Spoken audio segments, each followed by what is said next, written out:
In the Mobile County Jail, a twisted figure sits in a cell, his mind consumed with the memories of the innocent women he has taken.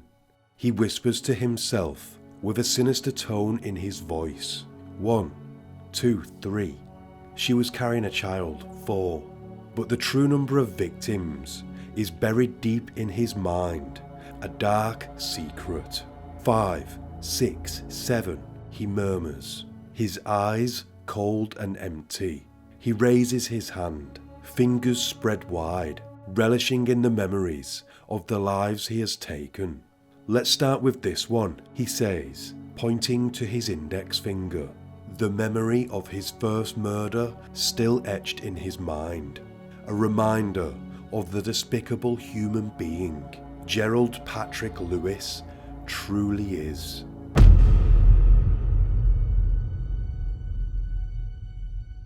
Before we start, if you find this video fascinating, then at the end, please drop it a like and let me know what you thought about the case. It helps the channel.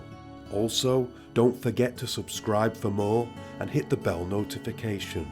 Thank you. Gerald Patrick Lewis was born into a life of turmoil and hardship. Although from a middle-class background, his life was turbulent. His childhood marked by a constant back and forth between Atlanta and Boston, with his parents separated and living in either city. The twisted mind of Lewis was evident from a young age, as he displayed the classic signs of a future serial killer: a desire for setting fires, a history of chronic bedwetting, and a disturbing tendency towards animal torture. His family remembers all too well the atrocities he committed.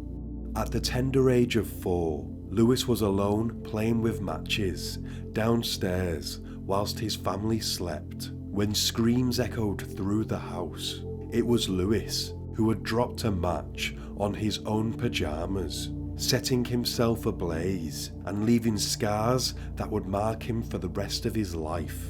But even this traumatic event failed to quell his twisted desires. On another evening, not long after, Lewis was stood in his bedroom, lights off, knife in hand, and pressed it to his stomach. He said, "I remember thinking I could pop this in and out real quick and I wouldn't even feel it, but I didn't have the guts to do it." As he grew older, Lewis's infatuation with fire only intensified, setting ablaze not just woods, but also apartment complexes, with no fear or remorse. The depravity of Lewis knew no bounds, as he not only set fire to structures, but also took pleasure in tormenting and killing innocent animals. He bragged about setting fire to a doghouse, trapping the family dog inside. But when it miraculously managed to escape, he found a new way to satisfy his sadistic tendencies. He would take white milk jugs, cut the tops off, and slip them over the heads of unsuspecting dogs, leaving them unable to see, before leaving them out on the road to be run over by passing cars. He took pride in the fact that one of the dogs he tormented in such a way was his own. The moment that one match fumbled from his hand, it burned away not only his childhood innocence, but also any shred of humanity he may have had left. As he got a little older, he was drawn to a life of crime, experimenting with petty offences before graduating to more serious acts, like burglary. Despite his attempts to leave his criminal past behind, he found himself unable to escape the allure of a life of crime, his record growing more and more extensive with each passing year. But it wasn't until 1986 when he fully embraced the darkness within him and began to commit the ultimate act of evil. It was almost Christmas in 1986, and as the cold winter nights settled in, Lewis sat alone in his van, his eyes scanning the streets for his prey. He clutched his hunting knife tightly, the blade hidden between the flaps of his wallet, ready for quick access. The memory of his former girlfriend, Lena Santapio, who was heavily pregnant with his child, still fresh in his mind. She had left him not long before. Her parents did not like him and convinced Lena to leave him and raise the child alone. Lewis had just spent the day following Lena. He watched as she left her parents' house with her dad and tracked them to a relative's home. They went inside the house and Lewis pulled over, where he waited for her to leave. But as the hours passed, she did not return. His frustration turned to anger.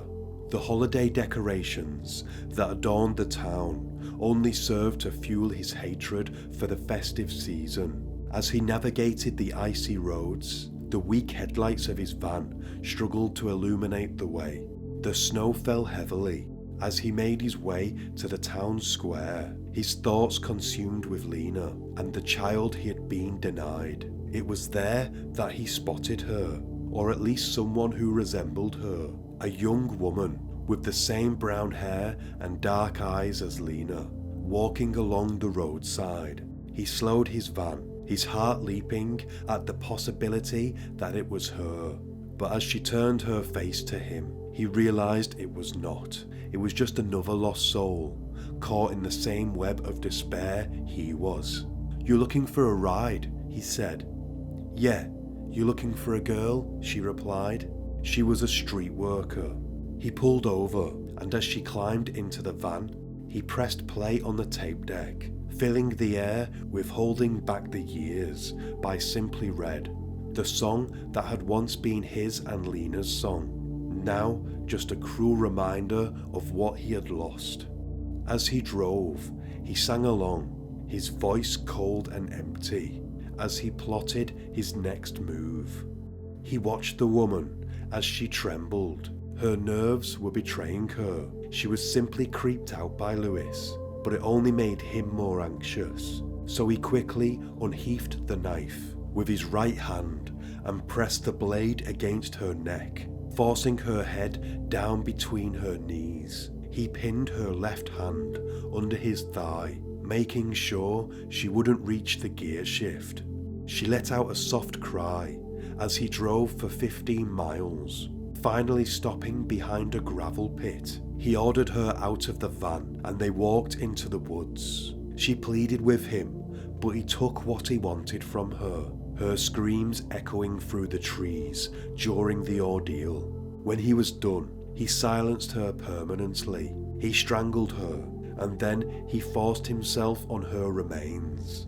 After this, he becomes even more demented. He sliced open her stomach in a twisted search for his unborn child. When he could not find what he was looking for, he stabbed her another 30 or 40 times until his arm was aching. He left her there, covered in blood and dirt. He dragged some wood over her in a weak attempt to hide the body. He then walked back to the van, got in, pressed play, and Simply Red once again filled the air. Lewis and Lena had been dating for 6 months when she became pregnant, and he moved in with her family soon after. But as the pregnancy progressed, things began to take a turn for the worse. Lena cut off physical intimacy, and her mother constantly berated Lewis.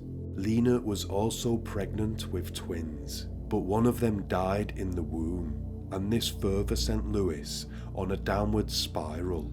He found solace on the streets, picking up street workers and seeking a release.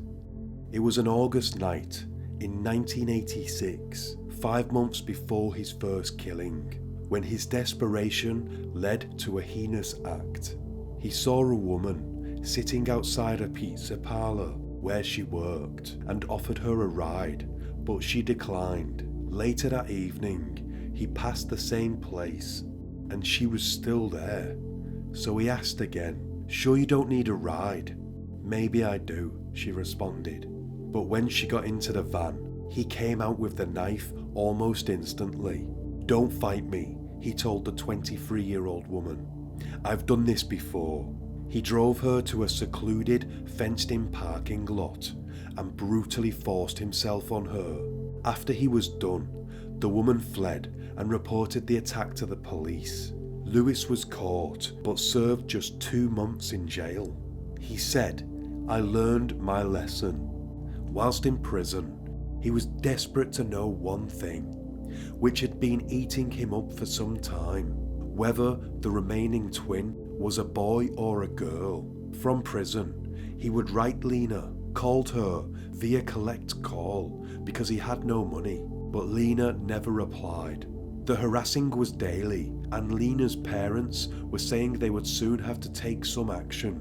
So when Lewis called next, and the operator asked if she would collect the charge, she just blurted out "boy" and hung up. This was to be the last time Lewis ever heard her voice. As the months passed, he couldn't shake his obsession.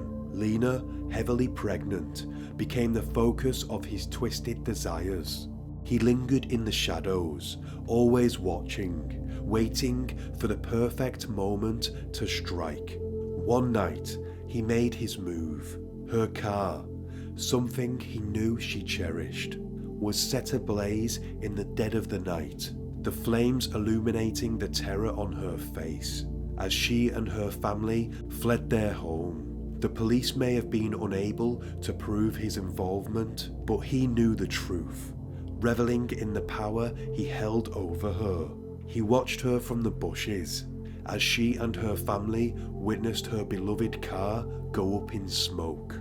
As the holidays came to a close, Lewis was consumed by a darkness that he couldn't shake. His thoughts were fixated on Lena and the all-consuming desire to end his own life. He found solace in the most unlikely of places, the elevator of his apartment complex. He would ride it at all hours of the night, pushing the stop button between floors. He said, "I liked the way it felt. In there, it was quiet, sort of cut off from everybody else. I'd get on about 3 o'clock in the morning and push the stop button. I practically lived there." But his obsession led him to take more extreme measures, breaking into the apartment of a woman named Caroline Sweet, where he found guns, which he stole, his mind consumed by dark desires. One of the pistols became his constant companion. He would sit for hours in the elevator with the muzzle pressed against his temple, working up the courage to pull the trigger, but he could never go through with it. He wanted someone else to do it for him, so he began to plan for the occasion. He took a rope into the elevator and rode it to the top floor. He climbed up through the elevator's emergency access panel and tied the rope to the support beam in the elevator shaft. He tied the other end around his neck, and he sat there for hours, waiting for someone to summon the elevator and snap his neck. No one came. He did this for days on end, but eventually his plan went badly wrong. On January 19th, 1987, a young girl named Stephanie, who lived in the apartment he had robbed, opened the elevator doors to a nightmare. There, she found Lewis, with the noose already in place. He thought she knew that he had robbed her flat, and was aware of what he was trying to do to himself. The next morning, he lured Stephanie with the promises of toys back to the elevator, and then, with cold calculation, he strangled her to within an inch of her life. When Caroline Sweet had realised her daughter was not with the other children, she asked them where she went. "She went off with a man back inside," one of the children said. Caroline frantically ran back inside the apartment building, shouting her name. She searched as quickly as she could. She pushed the button for the lift, and when the doors opened, there was Stephanie, crumpled in the corner, in a pool of her own blood. Doctors in the emergency room said Stephanie would have died if she was strangled even just for 1 or 2 more seconds. But miraculously, she survived and was able to describe her attacker to the police. They quickly apprehended Lewis and discovered a mind consumed by obsession and a desire of death. He was deemed too mentally ill to stand trial and was committed to Bridgewater State Hospital, a mental institution where he spent 4 years for his heinous crime. Lewis didn't speak of the horrors he endured at Bridgewater, but he was desperate to escape. He was willing to do anything to leave. His lawyer had a simple solution: plead guilty. And so he did. The judge sentenced him to 10 years, but with the possibility of parole after just 4.5 years. The sentence was retroactive, meaning his time in the hospital would count towards his time served. "Yeah man," he said, "I was out of there in 6 months." He was only 27 when he was released, and he moved back in with his mother in Atlanta. But his past haunted him, and he was quickly dismissed from his new job at a dry cleaning company, the owner suspecting him of stealing the cash registers. He couldn't escape his past, and the scars of Bridgewater were forever etched in his mind. 2 months after his release from Bridgewater, the darkness of night crept over Atlanta as the predator prowled the streets once again, searching for his next victim. He craved a woman with a likeness of Lena, and on Stewart Avenue, in front of the Alamo Motel, he found her, another streetwalker. Before she got in the car, she said she had to run into her motel room real quick, something about making sure her son was okay. Once in the car though, he overpowered her and forced her down, holding her captive with one hand while the other brandished a deadly weapon. He took her to a secluded dirt pit near the Fulton County Airport, where under the cloak of darkness, he savagely forced himself on her at knife point. He proceeded to stab her 30 to 40 times, again until his arm could attack no more, leaving her to die alone in the dirt as her life faded away. But he felt something different this time. She didn't even cry or anything, he said. It was kinda strange. 3 more lives were brutally taken, quickly, one after the other, with ruthless precision. The next victim was a young woman, heavily pregnant, much like my dear Lena had been when I had last laid eyes on her, he said later during interrogation. He had been a customer of hers before, but he wanted her more this time because in his twisted mind, he wanted to try and get his child back. He took her to a secluded spot. When she got in my car, it was the strongest feeling I've ever had about one of these girls, Lewis said. I asked her, "Have you ever been to Massachusetts? Do you know anybody in Massachusetts?" he said. She just seemed sort of confused about it. But how was she to know that he was embodying her as his former ex? He took her to a secluded spot in Douglas County, Georgia. I parked my car by the side of the road, and as I walked around to the passenger side, I pulled out my knife. She struggled to get out of the car. She was really pregnant, making it difficult to move. I grew impatient and grabbed her by the hair and pulled her out the car. He made her walk up a slope until they reached the top, and then he made her strip. He was relishing in her vulnerability and fear, but as he looked at her pregnant form, it repulsed him, but he just couldn't leave her. I had to finish the job, he said. So he stabbed her again and again until her screams turned to whimpers and then silence. I covered her body with branches and drove to the gas station to clean the blood off my shoes and hands. I returned home and disposed of the knife. He then waited for the next opportunity to satisfy his twisted desires. During interrogation, he whispered to himself the tales of the Georgia women he had taken, one by one, each memory a sickening fantasy etched into his mind. He remembered picking up the 3rd Georgia woman near the bars and strip clubs on Fulton Industrial Boulevard, the neon lights illuminating her face as she unknowingly walked towards her death.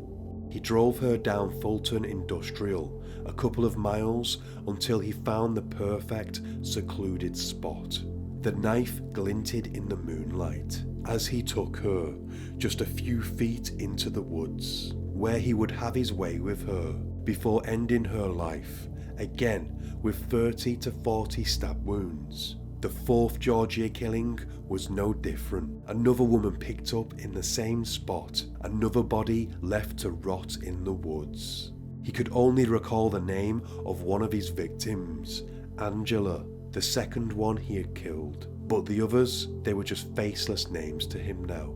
For a short while, the murders stopped. He found a new girlfriend, Kim Davis. This occupied his desires. Unfortunately, things did not work out. Lewis was too obsessive. She didn't need someone looking over her shoulder all the time, and she ended their relationship. Of course, Lewis could not handle this, and he started to stalk her. One evening, he waited for her in a bar where she liked to go. He watched her as she came in with another man. Lewis was furious. He decided to wait for her in the parking lot, covered in the darkness. When she eventually got into her car, Lewis punched through the window and hit her very hard, several times in the head. The man she was with came to her rescue and Lewis fled. The owner of the bar called the police and officers quickly located Lewis, speeding away.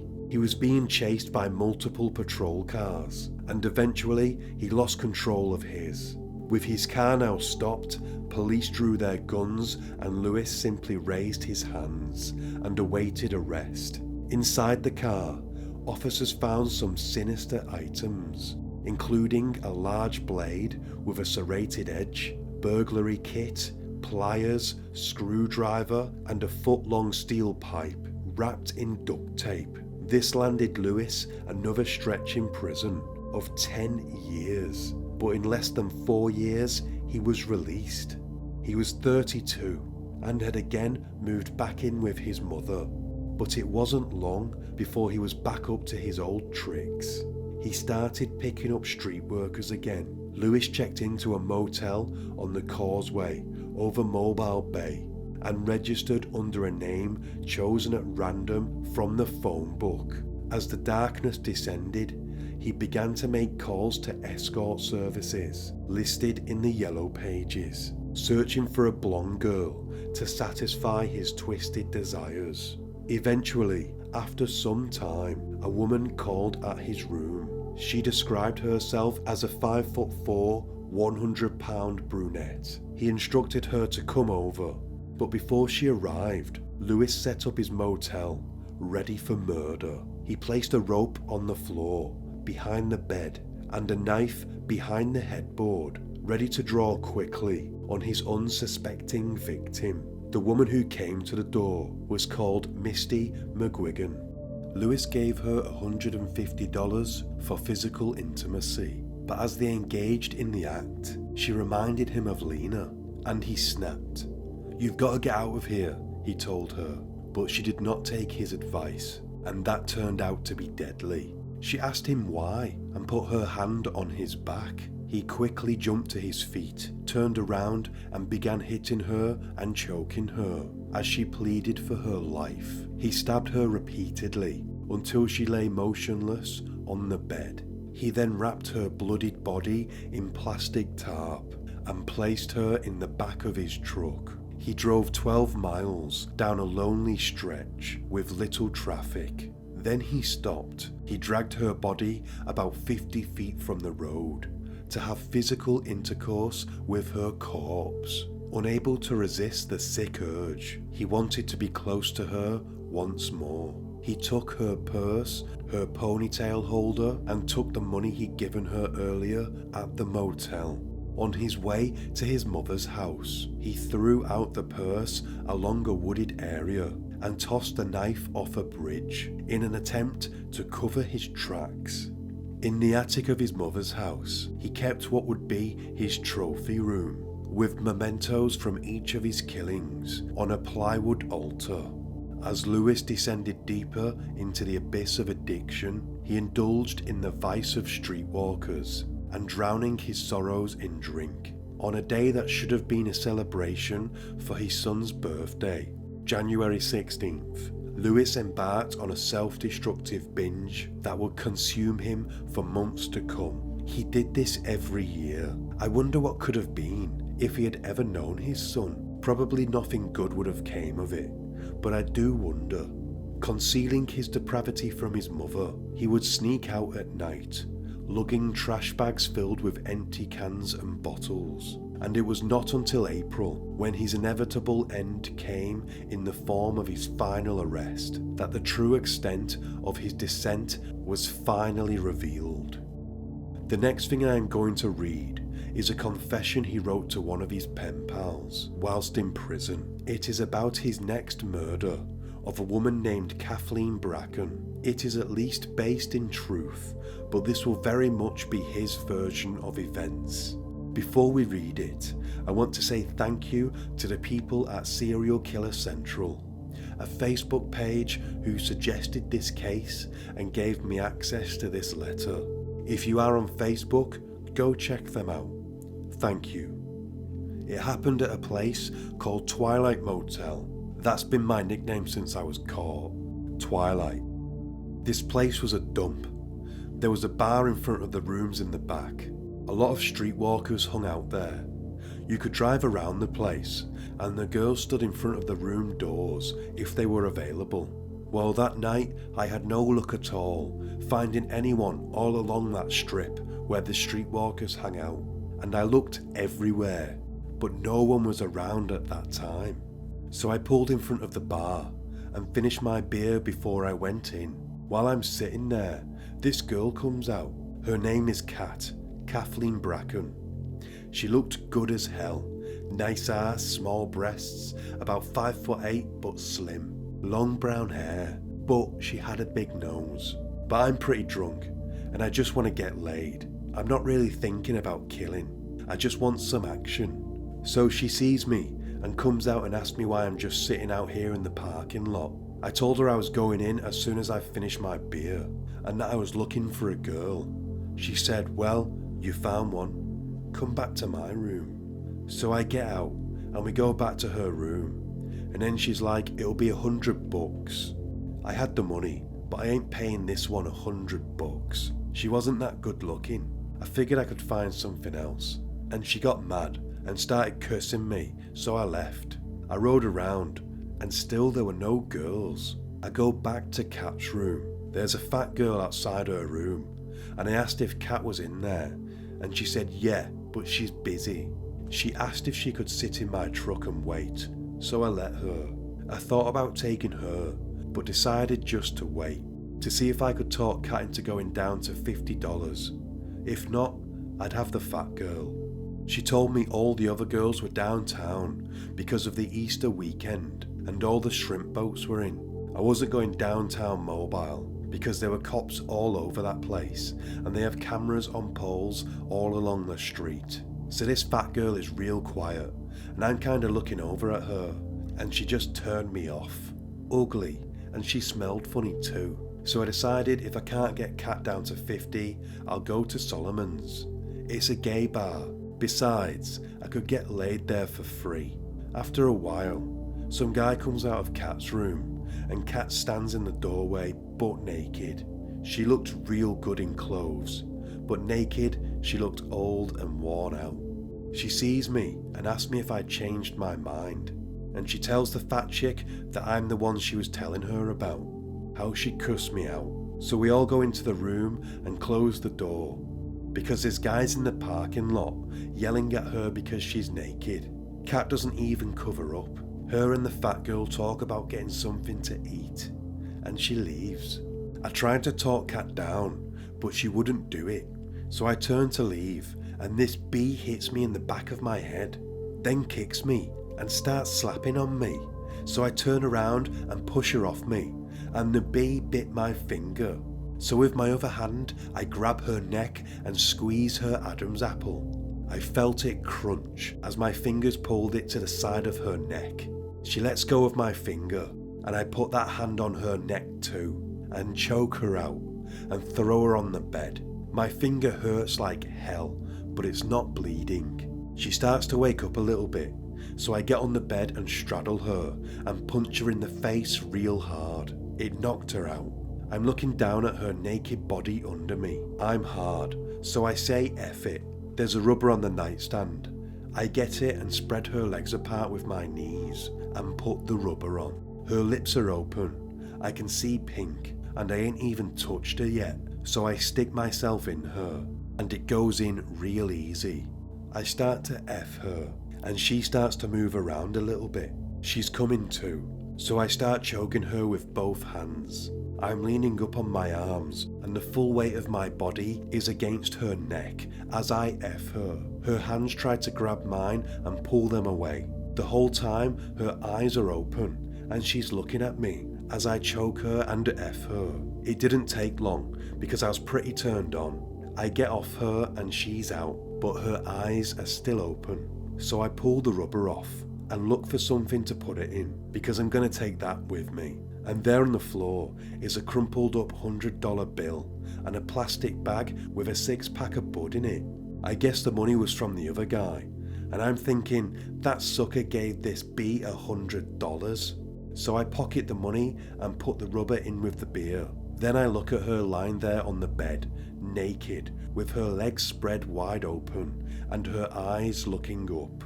I grabbed her legs to close them, and she still felt warm. So I was like, the hell with it. I've come this far. So I pulled out my pocket knife and put my ear against her chest.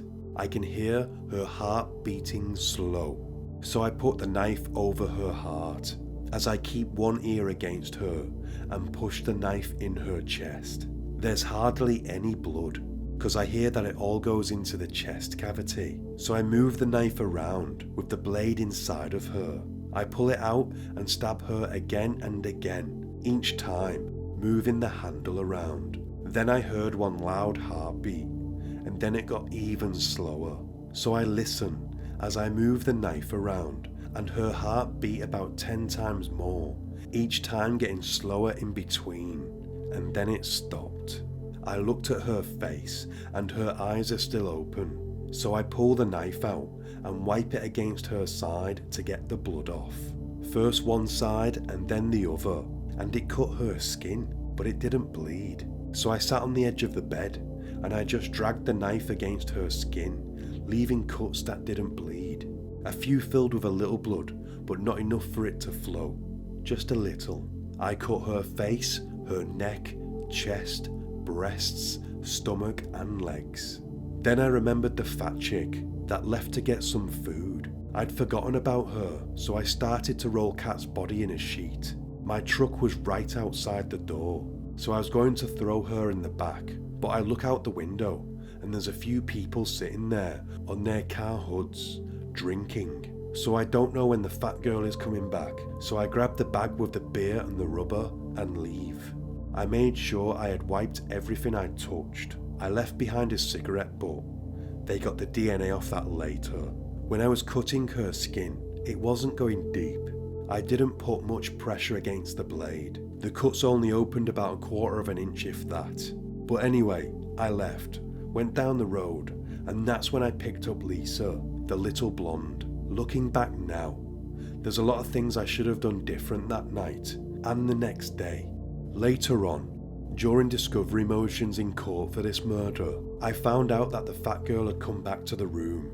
She had a key. She found Kat's body and freaked out, but never called the cops because she had a bunch of warrants on her from Texas. She got 25 years, but the next day she told someone else and they called the cops. But looking back, I should have effed Lisa, brought her back afterwards that night and tried to get Kat's body out of the room, or just killed Lisa in the woods like I wanted to.